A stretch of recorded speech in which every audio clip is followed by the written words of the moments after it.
De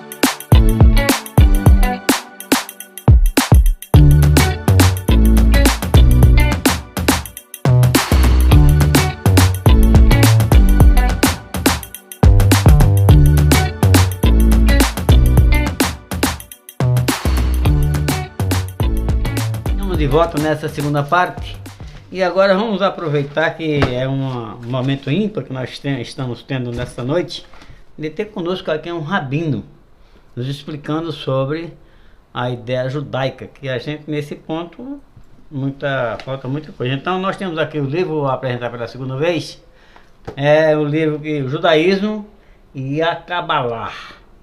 Ele aqui fala de tantas coisas que eu gostaria de, mas agora eu vou aprender muito com esse livro, porque ele me doou um e eu já comecei a lê-lo, né?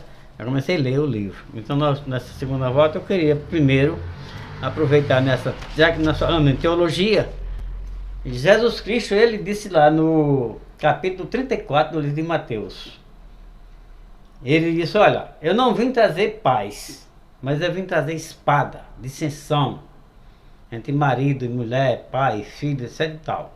O senhor queria discorrer esses vocábulos que ele citou aí, mesmo na ideia judaica, não é? Sim, sim. A gente precisa compreender que quando ele fala isso, a gente está lá na Judéia do século I, ok? Então na Judéia do século I você tinha uma série de movimentos judaicos, né? Então a Judéia, a população judaica, ela não tinha uma mesma opinião sobre as coisas, né? Havia uma série, dezenas de movimentos judaicos. Você tinha os fariseus, os saduceus, os zelotas, os essênios, sicários, herodianos e assim sucessivamente, ok? Muitos movimentos. E os nazarenos seriam os Notzrim, que é um movimento fundado pelo Rabi Yeshua HaNotzri, seria Jesus Cristo de Nazaré, né? Esse movimento dele pretende ser, como todo movimento pretendia, o modelo de judaísmo, o judaísmo como um todo, né? Então a esperança era, ainda é, que o judaísmo nazareno, ele abarque o mundo judaico como um todo e, em certa medida, ele suplante as outras ideias judaicas que estão à margem do pensamento nazareno, ok?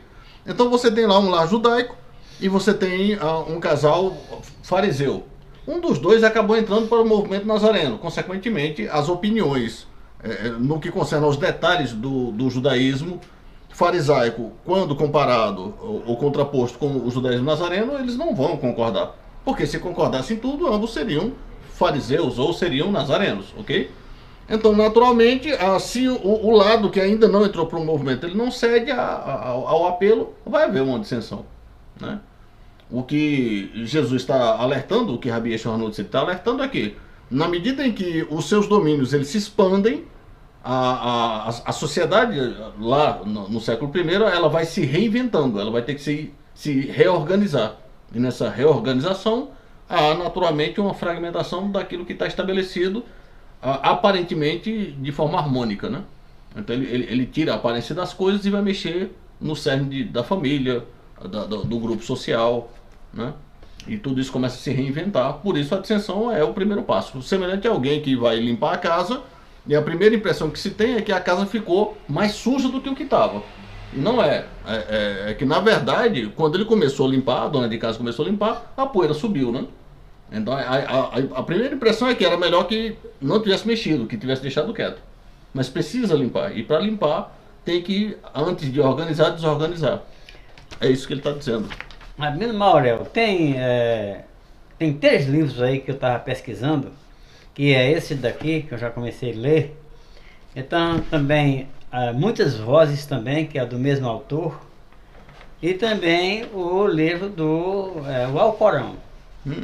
Ok. E tendo em vista de que o judeu tem como santo a Torá, nós temos também a Tená, Tanar. A Taná, ela é um livro também santo para o judeu? O Tanar, né? O Tanar, ele é a junção da Torá, dos escritos chamados Neviim e dos Ketuvim, que seria o resto das escrituras sagradas. Então são 3 blocos, né? Torá são os 5 livros de Moisés, chamado de Pentateuco. Neviim é o compêndio das obras dos profetas, seria o livro dos profetas, que no cristianismo chama de profeta maior, profeta menor, né? E Ketuvim é todos os demais escritos. Eles Salmos, vão até Malaquias? até Malaquias. Até Malaquias. Olha, eu tenho um apreço muito grande pelo Rabino. Inclusive, eu estou diante de um. Então, veja, Jesus Cristo, ele disse tanta coisa que impactou naturalmente aqueles que o ouviam. Ele disse o seguinte: se qualquer homem que olhar para uma mulher com mau pensamento, já adulterou com ela. Ok. Você queria dissertar sobre esse assunto? Sim. Na percepção judaica, ela naturalmente vai divergir da percepção cristã, né? O cristão, ele pensa da seguinte maneira: o jovem está aí andando na rua e passa uma moça bonita. O jovem da igreja, ele é um religioso, não perde um culto, tá lá. E aí passou a moça. No que passou a moça, ele se sentiu naturalmente atraído por ela. Do ponto de vista dele, ele já pecou, né? E ali é como se ele já tivesse cometido adultério com ela. Não é mais ou menos essa percepção? Mas sem, eu queria fazer uma pausazinha, mas sem você cometer o ato, você já pecou? Veja, eu não estou discutindo se está certo, se está errado, os detalhes. Só estou dizendo como é que o cristão pensa. Ok? E agora eu vou fazer o contraponto judaico, como é que o judeu pensa. Certo. No judaísmo, uma mulher, quando se refere mulher, não tem a ver com o ser humano do sexo feminino. Não é isso. Mulher tem a ver com a que é casada, né? Se não é casada, ela é uma moça, uma viúva ou uma prostituta. Ok? Então, para essas 3 categorias, não existe uma proibição. Casado. Não, se a mulher for casada, né? Se a mulher for casada. Se a mulher for casada, se eu cobiço uma mulher casada, eu estou adulterando. Isso tem algum problema no sentido de que quando levaram aquela mulher adúltera e não levaram o marido, foi por causa disso? São 2 questões grandes, viu? A gente já terminou essa primeira, né? Vamos embora. Mas já terminou a primeira? Já terminou. Então ficou claro aí, Ficou claro. Né? Do ponto de vista judaico. Sobre aquela mulher pega em adultério, né? Que é o que o texto fala, e as autoridades pegam ela, né? Levam lá pro Rabi Yeshua e jogam ela lá, né? Diz: olha, a lei de Moisés, essa mulher foi pega em adultério, a lei de Moisés manda apedrejar. E tu, o que dizes? A princípio você percebe ali a armadilha, né? Eles estão tentando testá-lo. De novo tem isso um contraponto. A opinião cristã ali tinha gente do povão, cheio de si, né? E achando mais santo do que o restante, vai se apropriar da pobre pecadora, e vai oprimi-la, né? Para além da medida, joga lá nos pés de Salvador, e diz: ali Moisés manda apedrejar, e tu o que dizes, na esperança de que Jesus fale alguma coisa que esteja contrária à lei de Moisés, e eles vão condená-lo também. Mas Jesus, inteligentemente, vai apelar para o espírito deles, e eles se constrangem e vão embora, né?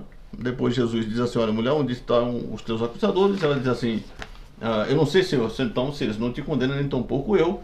E assim, Jesus livrou ela porque é bonzinho. Essa é a opinião cristã, concorda? Pronto, a opinião judaica é um pouquinho diferente. Primeiro, deve-se observar que aquelas pessoas que trazem a mulher adulta não são cidadãos comuns, né? Eles são policiais do povo judeu, e essa é a função deles, é tirar o mal da sociedade. E um adúltera é uma coisa má, né? A Torá vai dizer que a pessoa que adultera, né, deve ser morto o adúltero e a adúltera. Então nos surge a primeira questão que o senhor levantou, né? Se a adúltera está lá, e o adúltero cadê, né?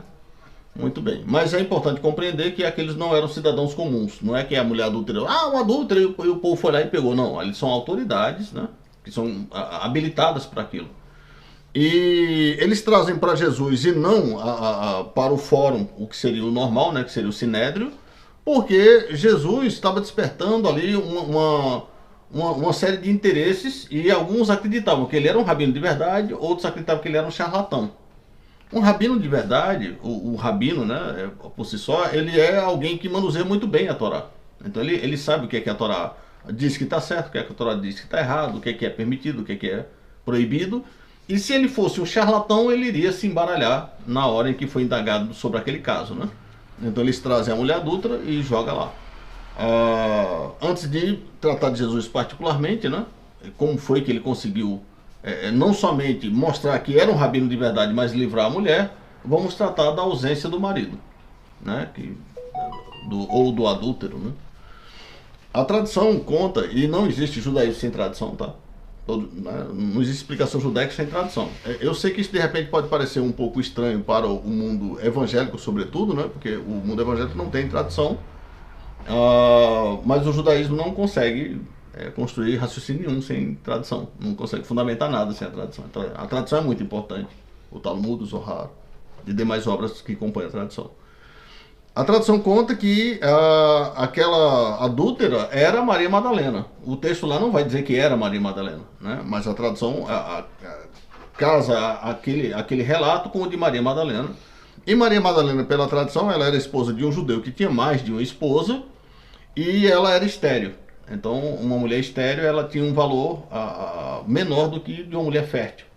Esse marido, por sua vez, era alguém orgulhoso, e chateado porque ela não dava filhos para ele, não a tratava bem, não a sustentava, mas por causa de sua vaidade não dava-lhe a carta de divórcio. Então ela estava numa situação muito complicada, né? Sustentada pelo marido não era, e libertada do marido, o marido não dava liberdade. Então ela pensou numa forma de sobreviver, e o que ela escolheu foi a prostituição. No que ela foi se prostituir, o cliente que deitou-se com ela era um cliente, não era um adúltero. Ele, quando reconheceu quem era, e porque ele conhecia o marido, né, quando ele soube quem era, ele a denunciou. Então, como ele a denunciou, ela é adúltera, ele não. Então, assim está explicado por que está lá adúltera e não o adúltero. Ficou legal, ficou claro, né? Pronto, muito bem. Agora vamos a fazer isso aí progredir. As autoridades disseram assim, olha, a lei de Moisés manda apedrejá-la. E tu o que dizes? Rabi Eshornotzi olhou para eles e disse assim, qualquer que não tiver pecado, atire a primeira pedra. Aquela situação era uma situação interessante, porque apesar de nós termos um caso onde obrigatoriamente a Torá manda apedrejar, e realmente manda apedrejar, né? Não cabe apelação, tinha que morrer mesmo. Mas quem decreta isso são os juízes lá no Sinédrio. Os policiais não podem fazer isso. Os policiais levam o caso, né? Mas eles não podem decretar nada, ok? O rabino, por sua vez, em certa medida, é um juiz, que ele só pode decretar uma pena de morte lá no Sinédrio, e Jesus está fora dos domínios do Sinédrio. Então ele pode decretar a pena dele, mas não poderia executá-la, né? Assim sendo, o que Rabi Eshor fez? Apelou para a consciência. E só quem tem consciência é gente boa, gente ruim não tem consciência. Eles avaliaram, se autoavaliaram e perceberam que, se quiserem ser justos da maneira que eles imaginavam que eram, se quiser insistir em apedrejar, ele deveria se auto-apedrejar também. Então, com uma sentença daquela, eles não queriam sobre si, resolveram então não insistir nisso em relação a ela, e soltar as pedras e cada um foi embora. Bom, se eles se autoavaliaram como indignos de executar a pena sobre ela, então, consequentemente, Jesus agora está obrigado. Concorda? Porque foi o critério, né? Qualquer que não tiver pecado, que atira a primeira pedra. Ele não tinha pecado. Por que não atirou a primeira pedra? Ele não atira a primeira pedra porque a Torá diz que, para que todo caso seja verdadeiro, tem que tá lá presente 2 ou 3 testemunhas. Teria que ter pelo menos mais um na mesma categoria que ele para poder apedrejá-la. O que ele fez ali foi desfazer o cenário que a incriminava. Quando o cenário foi desfeito, aí ele pergunta, onde estão os teus acusadores? Ela disse, eu não sei. Pronto, se eles não te condenaram, nem tampouco eu. Não é que ele não tinha o poder de condená-la e não quis. Não, ele desconfigurou o cenário. Ainda que ele quisesse agora condená-la, já não podia mais. Porque não havia mais um com ele para testemunhar. É assim que no mundo judaico se percebe esse caso. Por isso é que em muitas fases da Bíblia, muitos versos e tal, Deus sempre procura testemunhas, né? Sim, lá no Deuteronômio, ele disse, eis que eu ponho sobre vós os céus e a terra. e colocou 4 opções para que o povo pudesse escolher, né? Vida e morte, bênção e maldição e tal. Escolha, pois.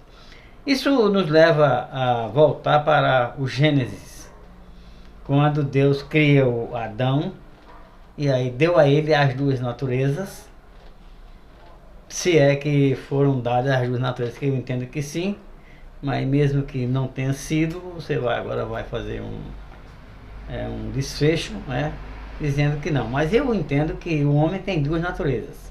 Paulo fala isso, um bocado de coisa, e a Bíblia também ratifica essa questão. Você acha que o homem realmente tem as 2 naturezas? Sim, tem as 2 naturezas, só que acredito que talvez a diferença entre a percepção cristã para a percepção judaica dessas 2 naturezas é que diverge, né? Você queria fazer uma dissertação sobre a concepção judaica das 2 naturezas da criatura humana? Na concepção judaica, a gente vai perceber primeiro na leitura dos 2 capítulos, os primeiros 2 capítulos do Gênesis, né, onde o homem é criado, e perceberemos que, ao contrário da percepção cristã, onde os 2 capítulos contam a mesma história, ao mundo judaico não. No mundo judaico, um capítulo conta uma história e o capítulo 2, né, o outro capítulo, vai contar outra história. A história do capítulo 1 na criação do homem tem a ver com criar o homem à sua imagem e semelhança. E a imagem do homem, ao qual o homem foi criado, né, que é a imagem de Deus, era como Deus. Ou seja, Deus para o judaísmo não tem forma nenhuma. Consequentemente, o homem precisava se parecer com Deus. Qual a coisa na matéria que mais pode se assemelhar a uma coisa material que não tem forma nenhuma? Para o judaísmo é o vento. Então Adão era uma força vital que regia tudo, né? Era ele que... E por isso, então, ele poderia, como bem disse o texto, né, dominar os peixes do mar, as aves do céu, porque tudo respirava, e na medida que cada criatura respirou, Adão os dominava de dentro para fora. Então Adão realmente dominava os peixes do mar nas profundezas, dominava as aves do céu nas alturas, dominava o germinar das sementes, o mudar das estações. Adão realmente... Adão era para o mundo, de acordo com a percepção judaica, para o nosso mundo, o que Deus é para o universo. Realmente era a imagem e semelhança de Deus. No capítulo 2, aí a coisa muda um pouquinho, né? No capítulo 2, o Eterno vai plasmar um corpo do barro e esse corpo do barro vai receber o Adão do capítulo 1, que é aquele sopro de vida. Agora, o Adão do capítulo 1, que é uma entidade como um vento que permeia o mundo inteiro, está agora armazenado dentro de um corpo do barro. A junção dessas 2 entidades, vou chamar assim, vai formar um conceito que a Torá chama de Nefesh Hayah, a alma vivente. A alma vivente nada mais é do que a conexão entre um corpo vivo e sadio com um espírito ligado pela alma, né? Isso dá uma alma aquilo vivente. que eu tenho dito, a gente faz uma pergunta e se deixar que ele vai responder essa pergunta o ano todinho. Então eu quero, agora com a sua permissão, mas deixar essa pergunta no ar, já que você citou essa questão aí, e na próxima vocês vão ver ele, o Rabi, responder sobre a alma, o corpo e o espírito. A gente vai vir lá do Éden para cá, porque naturalmente essa questão está envolvendo a teologia cristã, muito séria agora aí, né? Falando sobre essas 3 partículas que o homem pode ter, quer dizer, a volúpia não que a gente está vendo, mas a alma e o espírito são naturalmente interessantes. Até o Zohar, ele estava lendo sobre lá, ele está dizendo que tem 7 céus, tem 7 semanas, e tem 7 terras, e tem um tal. Então ele vai explicar para você tudo isso. Nós estamos terminando agora, né? Você vai ver aí no ar, e depois você vai ser convidado para assistir o seguinte. Mas vamos, queria me despedir, queria agradecer a sua presença aqui, né? Que não naturalmente algo assim muito, para mim é muito ímpar esse momento que eu estou tendo aqui diante de um rabino, né? Porque um rabino é a maior autoridade do judaísmo. Então nós estamos aqui, você que presenciou esse vídeo, você viu as respostas que ele deu tanto no cristianismo quanto no judaísmo.